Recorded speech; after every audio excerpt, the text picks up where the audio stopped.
Michel Barnier is now trolling the UK by tweeting the same Brexit-related message in a different language every day, a Tory MP has said. However, Daniel Kaczynski believes the tweets, which he thinks are aimed at prompting member states to engage with the UK on a bilateral basis to push his arguments, are actually a sign of the EU negotiators' increasing desperation. Mr. Barnier first tweeted the message, in English, on August 4. He said, "The hashtag Brexit transition ends 31 December 2020. In 5 months, GB leaves EU single market and customs union. Changes are inevitable, with or without agreement on the new partnership. Companies and citizens must get ready." Since then he has tweeted the message in languages including Danish, Hungarian, Greek, Gaelic and most recently Latvian. The message in Gaelic prompted Twitter user James Hackett to respond. In English, @Michel Barnier has been tweeting this message for almost a month now, in many languages.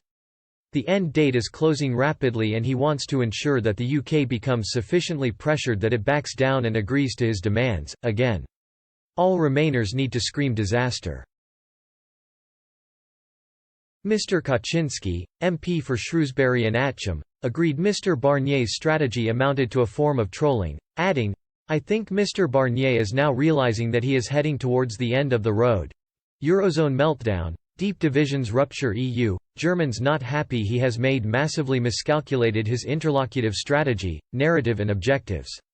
He has completely misread us, he felt that his intransigence and bullying would ultimately force us to back down and fold our cards. It's not going to happen and what he is trying to do in a desperate last-minute attempt to convince us to relent to his demands, he is now trying to solicit various European countries to engage with us on a bilateral basis and try to convince us." Mr. Kaczynski said such an approach was doomed to fail, explaining, "In reality, again he has misread the situation. Because a lot of the people who I speak to in Central and Eastern Europe, although they have their own official policy position of yes we will support the European Commission in their negotiations, privately they realize just ineffective Barnier has been, and how Barnier could potentially be jeopardizing their own bilateral policies with the United Kingdom."